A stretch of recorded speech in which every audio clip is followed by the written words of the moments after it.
Hello friends, good morning. നമ്മുടെ Kerala T V സീരിയലിലേക്ക് എല്ലാവർക്കും സ്വാഗതം.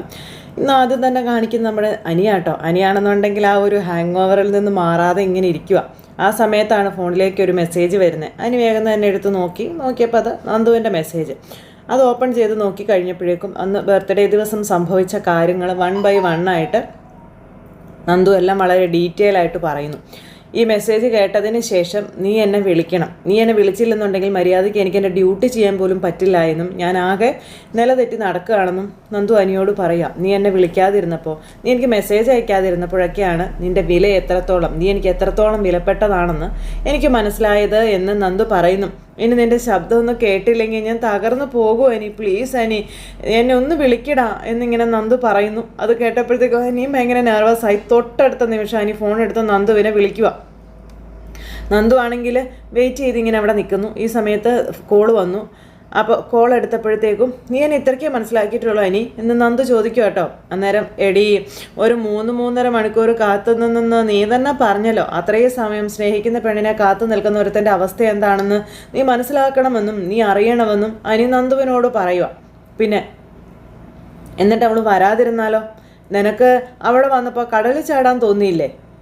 അതുപോലെ എനിക്ക് പല തവണ തോന്നിയതാണെന്ന് അനി ഇങ്ങനെ നന്ദുവിനോട് പറയാം. ഇപ്പം നിനക്ക് കാര്യം മനസ്സിലായല്ലോ. കൃത്യം 10 മണിക്ക് ഞാൻ എൻ്റെ റൂമിൽ നിന്ന് ഇറങ്ങിയതാ. അപ്പോഴാണ് ഒരു 6 വയസ്സുകാരി ഇടിച്ചിട്ട കേസുമായി 2 എണ്ണം സ്റ്റേഷനിലോട്ട് വന്നതെന്നുള്ള കാര്യം നന്ദു പറയും. അവന്മാരാണെങ്കിൽ ഒടുക്കത്തെ മുടയും എനിക്ക് സഹിച്ചില്ല. കൂടുതൽ ഷോ കാണിച്ച് ഓരോരുത്തനെ 2 എണ്ണം കൊടുക്കുകയും ചെയ്തു എന്ന് നന്ദു പറയാം. അത് കഴിഞ്ഞപ്പോഴാണ് അവന്മാരെ ജാമ്യത്തിൽ ഇറക്കാൻ വേണ്ടി നവീനേട്ടൻ വന്നതെന്നൊക്കെ പറയുമ്പോഴേക്കും അവനിത് എന്തിൻ്റെ കേടാണെന്ന് ചോദിച്ചു അനി. അപ്പം നവീനേട്ടൻ എന്നെ ഒരുപാട് സഹായിച്ചിട്ടുള്ളതല്ലേ, അത് നിനക്ക് അറിയാവുന്നതല്ലേ എന്ന് ചോദിക്കുവാണ്. അപ്പോൾ പിന്നെ നവീനേട്ടൻ വന്നൊരാവശ്യം പറയുമ്പോഴേ എനിക്കത് കേൾക്കാതിരിക്കാൻ പറ്റുമോ എന്നൊക്കെ ഇങ്ങനെ ചോദിക്കണു. എനിക്കതും സങ്കടം. അപ്പം കഷ്ടകാലത്തിന് അയാൾ അറിയുകയും ചെയ്തു എൻ്റെ ബർത്ത്ഡേ ആണെന്ന്. പിന്നെ അതിൻ്റെ പരിഭവവും കാര്യങ്ങളും ആയി എന്നൊക്കെ നന്ദു പറയുമ്പം ശരിയടി, അതെ നിൻ്റെ ബർത്ത്ഡേ ഇന്ന് രാത്രി 12 മണി വരെ ഉണ്ടല്ലോ. ഇന്നെന്തായാലും രാത്രിയിൽ നമുക്ക് കാണാം. നമുക്ക് 2 ആൾക്കുണ്ടായ നിരാശയെ ഇന്ന് നമുക്ക് തീർക്കാം. എന്താ, അല്ല നിനക്കിന്ന് വരാൻ പറ്റുമോ എന്ന് ചോദിക്കുമ്പം എടാ ഇന്ന് രാത്രിയും 10 മണിയൊക്കെ കഴിഞ്ഞ് എങ്ങനെയാടാ വരുന്നതെന്ന് നന്ദു ചോദിക്കുമ്പം അല്ല അത് വേണ്ട, നിനക്കൊരു 8 മണിയൊക്കെ ആകുമ്പോൾ വരാൻ പറ്റുമോ എന്ന് ചോദിച്ചോ. അപ്പോൾ അതും നോക്കാമെന്ന് പറഞ്ഞു. നിന്നെ നിരാശപ്പെടുത്തിയതിനെ ഇനി അച്ഛനും അമ്മയ്ക്കും ഇത്തിരി സംശയം തോന്നിയാലും ശരി, ഞാൻ നീ പറയുന്നിടത്ത് എത്തിക്കോളാമെന്ന് നന്ദു അനിയോട് പറയും. ഇന്നലെ നമ്മൾ തീരുമാനിച്ചൊരു സ്പോട്ട് ഉണ്ടല്ലോ, അവിടെ എത്തിയാൽ മതിയെന്ന് അനി ഇങ്ങനെ നന്ദുവിനോട് പറയുക. പിന്നെ നിൻ്റെ ബർത്ത്ഡേയാ, നീ കേക്കൊന്നും സെറ്റ് ചെയ്തേക്കരുത്, ഞാൻ കേക്കുമായിട്ട് അവിടെ എത്തിക്കോളാമെന്ന് അനി പറയുമ്പം എല്ലാം എന്നോ നീ പറഞ്ഞതുപോലെ എന്ന് പറഞ്ഞു ഫോൺ അങ്ങ് കട്ട് ചെയ്ത് വിശേഷമൊക്കെ പറഞ്ഞു. അത് കഴിഞ്ഞപ്പോഴാണ് നമ്മുടെ അനിക്ക് ഭയങ്കര ഒരു സന്തോഷമായത്. അപ്പോൾ നീ എന്നെ വിളിച്ചില്ലായിരുന്നെങ്കിൽ എൻ്റെ സമനില മുഴുവൻ തെറ്റിയേനേന്നൊക്കെ നന്ദു പറയുകയും ചെയ്തായിരുന്നു. അപ്പോൾ എനിക്കും അങ്ങനെ തന്നെയാണെന്നും ഒരു ജോലിയും ചെയ്യാൻ പറ്റാത്തൊരവസ്ഥയിലൂടെ താൻ കടന്നു പോയെന്നും പറഞ്ഞു. അപ്പോൾ നമ്മൾ എന്താടാ ഇങ്ങനെ അടുത്ത് പോയതെന്നൊക്കെ അനിയോട് നന്ദു ചോദിച്ചു. അപ്പോൾ അങ്ങനെ അവർ 2 പേരും ഭയങ്കര സന്തോഷമായി. അവരുടെ 2 പേരുടെയും ഇടയിലേക്ക് കട്ടുറുമ്പായിട്ട് വരുന്ന നവീൻ വീണ്ടും ആ ഒരു രീതിയിൽ ഇങ്ങനെ ചിന്തിക്കുകയാണ്. പെട്ടെന്ന് അനി ഫോൺ എടുത്ത് നവീനെ പറ്റി ചിന്തിച്ചു. ഫോൺ എടുത്ത് വിളിച്ചു. എടാ, നീ നന്ദുവിന് ഗിഫ്റ്റ് കൊടുത്തില്ലേ എന്ന് ചോദിച്ചു. അത് എന്ത് ഗിഫ്റ്റാണ് കൊടുത്തേ? അപ്പോൾ ഞാനൊരു മോതിരമാണ് അവൾക്ക് കൊടുത്തതെന്ന് പറയുമ്പോൾ മോതിരോ? അവളുടെ വിരളിൽ കുറച്ച് ടൈറ്റായിരുന്നു, അതുകൊണ്ട് ഞാൻ തന്നെ അത് ഇട്ട് കൊടുക്കുമായിരുന്നു എന്ന് നവീൻ പറയുമ്പോൾ എനിക്ക് ഭയങ്കര ദേഷ്യമാണ്. ആ സമയത്ത് അവരുടെ അച്ഛനും അമ്മയൊക്കെ അമ്പലത്തിൽ പോയിരിക്കായിരുന്നേ. അതെന്തായാലും സൗകര്യമായി. ഒരു കണക്കിന് പറഞ്ഞാൽ ഒരു റിങ് എക്സ്ചേഞ്ച് ആണ് നടന്നതെന്നൊക്കെ ഇങ്ങനെ ഈ നവീൻ പറഞ്ഞു കേട്ടോ. അന്നേരം എടാ നീ എന്തൊക്കെയാടാ ഈ പറയുന്നതെന്ന് ചോദിച്ചു കേട്ടോ അനി. ദൈവം ഒരു അവസരം ഒരുക്കിയടാ, അത് ഞാനങ്ങ് മുതലാക്കിയെന്ന് നവീൻ പറയണേ. എന്താ അതിൽ നിനക്കെന്തെങ്കിലും എതിർപ്പുണ്ടോ എന്ന് ചോദിക്കുമ്പോൾ ഏയ് എനിക്കൊരു എതിർപ്പുമില്ല. പിന്നെ എടാ പക്ഷെ മോതിരം കൊടുത്തപ്പോൾ അവൾ ദേഷ്യപ്പെട്ടില്ലേ എന്ന് ചോദിച്ചു. അതിപ്പോൾ മോതിരം ചേരാതെ വന്ന ജ്വല്ലറിയിലൊക്കെ സെയിൽസ്മാൻമാരെ മോതിരം ഇട്ട് കൊടുക്കുന്നതല്ലേ എന്ന് നവീൻ ഇങ്ങനെ ചോദിക്കുക. അങ്ങനെ ഒരു പക്ഷെ അവൾ കരുതി കാണുമെന്നാണ് എനിക്ക് തോന്നുന്നത് എന്നും പറഞ്ഞു. പിന്നെ അവളോട് നീ എന്നെക്കുറിച്ച് ഇൻഡയറക്റ്റായിട്ട് കാര്യങ്ങളൊക്കെ പറഞ്ഞതുകൊണ്ടേ ഇനിയിപ്പോൾ അവൾക്ക് ഇഷ്ടപ്പെട്ടോ ഇല്ലയോ എന്നും അറിയില്ല. ചിലപ്പോൾ അവളുടെ മനസ്സ് നിളകി കാണുമായിരിക്കണം. അപ്പം നീ അവളെ വിളിക്കുകയോ മറ്റോ ചെയ്തായിരുന്നോ എന്ന് ചോദിക്കുമ്പം ഇല്ല, ഞാൻ വിളിച്ചതൊന്നുമില്ല എന്ന് പറഞ്ഞു. എടാ ഇന്ന് അവളുടെ ബർത്ത്ഡേ ആയിട്ട് നമുക്ക് ഫ്രണ്ട്സ് എല്ലാവർക്കും കൂടെ ചേർന്നൊന്ന് ആഘോഷിക്കണ്ടേ എടാ എന്ന് നവീൻ ചോദിക്കുമ്പോൾ അതെങ്ങനെ പറ്റൂടാ, ഞാനിപ്പോൾ നല്ല തിരക്കിലാണെന്ന് പറഞ്ഞു. ശരിടാ ഞാൻ നിന്നെ വിളിച്ചോളാവേ എന്നും പറഞ്ഞുകൊണ്ട് നമ്മുടെ അനി ഫോൺ അങ്ങ് കട്ട് ചെയ്തു. ആ സമയത്ത് എന്തൊരാശ്വാസം എന്ന് പറഞ്ഞുകൊണ്ട് അവൻ നിൽക്കും. അവൻ അവളുടെ കയ്യിൽ മോതിരിട്ട് കൊടുത്തത് എന്ത് പണി അവൻ ഈ കാണിക്കുന്നത് എന്ന് പറഞ്ഞാൽ എനിക്ക് ഭയങ്കര ദേഷ്യപ്പെട്ട് അരി ഇങ്ങനെ അവിടെ നിൽക്കുവാണ്. അത് കഴിഞ്ഞതിന് ശേഷം എന്നെ കാണിക്കാൻ നമ്മുടെ നയന വരച്ച ആ ഒരു മാലയുടെ ഫോട്ടോയുമായിട്ട് മാളവിക ഈ ഡേവിഡിൻ്റെ അടുത്തേക്ക് ചെന്നു. ഇയാളിത് കുറേ നേരമായി നോക്കിക്കൊണ്ടിരുന്നിട്ട് എനിക്കിതിനെപ്പറ്റി വലിയ ഗ്രാഹ്യമൊന്നുമില്ല. പിന്നെ അവരുടെ ഡിസൈൻ എല്ലാവരും സൂപ്പറാണെന്ന് പറയുകയാണെന്നും ഇനി ഞാനെന്തിനാ അത് കുറയ്ക്കുന്നത്, ഇപ്പം തന്നെ അതങ്ങ് അയച്ചു കൊടുത്തേക്കാം എന്നൊക്കെ പറഞ്ഞുകൊണ്ട് ഇയാളിങ്ങനെ ആ അതായത് ഈ ഡേവിഡ് അതെടുത്ത് നാഗേന്ദ്രൻ അയച്ചു കൊടുക്കുക. ഈ ഡിസൈൻ കണ്ടു കഴിഞ്ഞപ്പോഴത്തേക്ക് അയാൾക്ക് ഭയങ്കര സന്തോഷം. പെട്ടെന്ന് തന്നെ അയാൾ ഫോൺ എടുത്ത് വിളിക്കുകയും ചെയ്തു കേട്ടോ ഡേവിഡിനെ. ഇപ്പോൾ ഡേവിഡാണെന്നുണ്ടെങ്കിൽ ഇങ്ങനെ കാത്തിരിക്കുമായിരുന്നു കോള് വരുന്നത്. എങ്ങനെ കണ്ടോ മാളവിക വരച്ച പുതിയ ഡിസൈൻ എന്നൊക്കെ ഇയാൾ ചോദിച്ചപ്പം അപ്പോൾ ഇനി കൊള്ളത്തില്ലെന്ന് ഇങ്ങേര് പറയുമോ എന്ന് ചോദിച്ചു. എന്താടോ താനൊന്നും പറയാത്തത്? അപ്പോൾ രണ്ടും കെട്ട രീതിയിൽ അങ്ങ് പറയാം. അപ്പോൾ തരക്കേടില്ല സാറെന്ന് പറയുമ്പം എന്താടോ അങ്ങനെ പറഞ്ഞത്, ശരിക്കുള്ള അഭിപ്രായം പറയടോ എന്നീ നാഗേന്ദ്രൻ. അപ്പോൾ കുഴപ്പമില്ല സാർ, കുഴപ്പമില്ല, തരക്കേടില്ല, എന്നാലും സൂപ്പർ എക്സലൻറ്റ് എന്നൊന്നും താൻ പറയത്തില്ലല്ലേ എന്ന് നാഗേന്ദ്രൻ ചോദിച്ചു. അപ്പോൾ എനിക്ക് ഭയങ്കരമായിട്ട് ഇഷ്ടപ്പെട്ടു സാറേ എന്നൊക്കെ ഡേവിഡ് പറയുമ്പോൾ ഇയാളിരുന്ന് ചിരിക്കുക. പിന്നെ സാറാണല്ലോ ഇതൊക്കെ പറയേണ്ട ആൾ. എടോ ഡേവിഡേ, നല്ലതെന്ന് തന്നെ നമ്മൾ പറയണം, മനസ്സിലായോ തനിക്ക്? പിന്നെ തനിക്കിതിൻ്റെ ABCD അറിയില്ലല്ലോ. തന്നെ ഞാൻ ആ കസേരയിൽ പിടിച്ച് ഇരുത്തിയെന്നുള്ളതല്ലാതെ ഡിസൈനെ കുറിച്ച് ഒരു ബോധവും തനിക്കില്ലല്ലോ എന്നൊക്കെ നാഗേന്ദ്രൻ ഡേവിഡിനോട് പറയാം. എടോ മാളവികയ്ക്ക് സാലറി കുറച്ച് കൂട്ടിക്കൊടുത്താലും കുഴപ്പമൊന്നുമില്ല എന്നും മാളവിക കളക്ഷൻസ് മാർക്കറ്റ് പിടിച്ചടക്കുവാടോ എന്നൊക്കെ ഇങ്ങനെ ഇയാൾ പറയുക. നമ്മളെല്ലാ അർത്ഥത്തിലും വിജയിക്കാൻ പോവാടോ എന്നൊക്കെ പറഞ്ഞ് നയന എന്ന അനന്തപുരിയിലെ മരുമകള് പുതിയ ഡിസൈനുകൾ വരച്ചാണ് മൂർത്തി ജ്വല്ലറിയെ കൂടുതൽ ഉയരങ്ങളിലേക്ക് വളർത്തിയെടുത്തത്. അവളുടെ സ്ഥാനം ആ തറവാട്ടിൽ അരക്കെട്ടിട്ട് ഉറപ്പിച്ചതേ അങ്ങനെയാണെന്നൊക്കെ പറയുമ്പം ഡേവിഡ് ഇന്ന് ചിരിക്കുക. ഇനി അവളെ ഒരു സൈഡാക്കിയിട്ട് മാളവിക കളക്ഷൻസ് കസ്റ്റമേഴ്സിൻ്റെ മനം കീഴടക്കി എടുക്കണമെന്നൊക്കെ പറയണു. ശരി സാർ, ഓക്കെ സാർ എന്നൊക്കെ പറഞ്ഞുകൊണ്ട് ഡേവിഡ് ഫോൺ അങ്ങ് കട്ട് ചെയ്തു. ഡേവിഡ് ഫോൺ കട്ട് ചെയ്ത് കഴിഞ്ഞപ്പോഴത്തേക്കും നാഗേന്ദ്രൻ എന്തെന്നില്ലാത്ത സന്തോഷം, ഭയങ്കര സന്തോഷത്തിൽ അങ്ങനെ ഇരിക്കുക.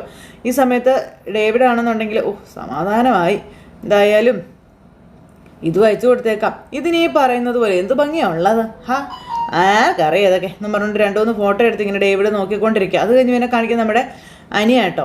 അപ്പോൾ അനിയാണെന്നുണ്ടെങ്കിൽ ഒരു ഫോട്ടോ എടുത്ത് വെച്ചിട്ട് ഇതിന് എത്ര വിലയാണെങ്കിലും ഇന്ന് തന്നെ വാങ്ങണം, അവൾക്ക് മോതിരിട്ട് കൊടുത്തെന്നല്ലേ പറഞ്ഞത്, ഞാൻ ഈ നെക്ലേസ് അവളുടെ കഴുത്തിൽ കെട്ടിക്കൊടുക്കും, അതവൾക്ക് സന്തോഷമായിരിക്കും, അതവൾ ആഗ്രഹിക്കുന്നുണ്ടാകുമെന്നൊക്കെ അനി ഇങ്ങനെ മനസ്സിൽ ചിന്തിക്കുക.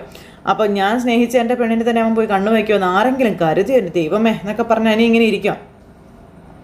അപ്പോൾ ഇന്ന് നന്നായി ഒരുങ്ങി ഞാൻ ഇട്ട് കൊടുക്കുന്ന ഈ നെക്ലേസൊക്കെ ഇട്ട് വരുന്ന അവളെ കാണാൻ നല്ല ഭംഗിയായിരിക്കും എന്നൊക്കെ അനി ഇങ്ങനെ ഇരുന്ന് സ്വപ്നം കാണുമോ, നന്ദു വരുന്നതും നന്ദുവിൻ്റെ ലുക്കും കാര്യങ്ങളും ഒക്കെ. അപ്പോഴേക്കും നമ്മുടെ അനി നല്ല അടിപൊളി ഒരു സാരിയൊക്കെ എടുത്ത് ആ നെക്ലേസൊക്കെ ഇട്ട് വരുന്നത് ലൈവായിട്ട് കണ്ടുകൊണ്ടിരിക്കുവാണ്. അപ്പോൾ അങ്ങനെ ഇരിക്കുന്ന അനി നമ്മുടെ നന്ദുവിനെ കണ്ടു കഴിഞ്ഞപ്പോൾ എൻ്റെ ഊഹം തെറ്റിയില്ല, അടിപൊളിയായിട്ടുണ്ട്, ഈ മാലയും കമ്മലൊക്കെ ഇട്ടപ്പോൾ നിൻ്റെ ഭംഗി കൂടിയിട്ടുണ്ടെന്ന് അനി നന്ദുവിനോട് പറയുക. അപ്പോൾ ഇത്രയും വില കൂടിയ മാലയൊന്നും എനിക്ക് വേണ്ടായിരുന്നു എന്നിങ്ങനെ പറയുമ്പോൾ ഒന്നാമതേ എനിക്കിതാരെയും കാണിക്കാൻ പോലും പറ്റില്ല എന്നുള്ള കാര്യം പറഞ്ഞു.